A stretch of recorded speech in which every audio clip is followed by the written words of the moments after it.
Deb Cook, how you doing? Oh, My name is hello. Devon. I'm an artist Hi. from New York City. I would It's love you. to. Yeah, I would love to draw you if you have time. I'd be honored. I Yeah? follow your work. Oh, Amazing. thank you so much. Thank you.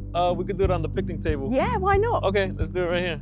So what's your name and what's one of your biggest dreams in life? My name is Deb Cook. One of my biggest dreams, I guess when I was younger, I just wanted to do something creative every day, like something I believed in, something that resonated and I felt inspired every day by. Wow, that's amazing. That's a great dream. I always felt the same way. So can you tell me more about your role at LAIKA Studios? I'm the costume designer there, and I've designed the costumes for all of our movies. I work with directors and character designers and the production designer, and I research every day costumes, share ideas with the directors about what the characters could be wearing, what propels their emotional arc in the story, propels the story forward, empowers them, kind of conversations about their personalities and what they might have chosen for themselves in those moments as well, just to bring a believability and depth to the characters. Yeah, because the clothing like reflects personalities, right? So does. So much people watching goes on in my life. And psychology of, what people choose to wear in certain moments and, what they feel comfortable in, what they feel safe in, what they might go on an adventure in, that kind of exoskeleton feel about costume and how people think about how they dress themselves. So I like to customize everyone's background for their portrait. So I'm gonna do a mannequin and thread since you're a costume designer. Okay. So where do you find inspiration? So many things. Not only do I look at art history, the economics of our characters, their environment, their location, but also out here, just in nature, looking at how things grow, the evolution of time. I guess it gives me a space for free thinking. Wow, that's beautiful. Yeah, I love nature. It's so nice out here in Portland. Beautiful. Yes, it's beautiful. It really is. You can take a deep breath and gather your thoughts. Definitely. Okay, so I'm gonna draw leaves in the background. So to represent Portland, I'm gonna add St. John's Bridge to the right side of the drawing. Cool. So how did you get working in the industry? I was at St. Martin's Art School in London and I studied fine art sculpture. A lot of stop motion companies kept coming my way and asking me to do things like make puppets, make wigs, make costumes, design things for them. And it just kind of rolled and here I am. Wow, did you ever imagine that you would be doing this? No. So what does a typical day look like for you? I'm doing a lot of research. I plan my day ahead over what I'm going to look into.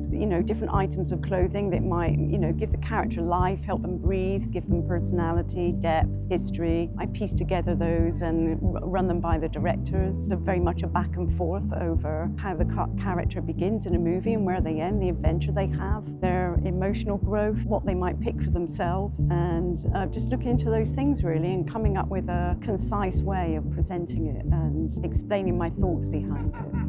Wow, this is such a cool job. It's very much a lot of psychology involved. So do you have a childhood memory that connects to what you do now? I made things constantly. I loved playing with materials and just making random things. I drew people, I drew objects, I drew characters, I made up characters. I got my first sewing machine when I was around 10, kind of made clothes for people in a very untrained way, just enthusiastic. That's all you need. What's been your favorite project that you worked on at LAIKA? I mean, there's different aspects of all of them I've liked for different reasons. I liked working on Kubo for just the exploration, the depth of research that I was able to go into historically and how that played out in the costumes, it being a fantasy movie. So there was a historical, accurate element. We were also able to breathe a life of fantasy into those to serve the story well. Coraline's resolute determination and sense of adventure, how to pick clothes that would resonate for that, and her practical but well kitted out wardrobe, plus the transitions that played out that were super subtle but made you aware that she was in another world. And Paranorman for, just everyday costumes, very sort of simplistic, I guess sort of age and region specific, but like contemporary clothing that people were wearing. Yeah. That was just a whole other thing, plus the contrast of zombies. Box trolls was just fantastic for the patterns, really kind of concentric patterns within strong silhouettes. That was a really sort of great exploration point.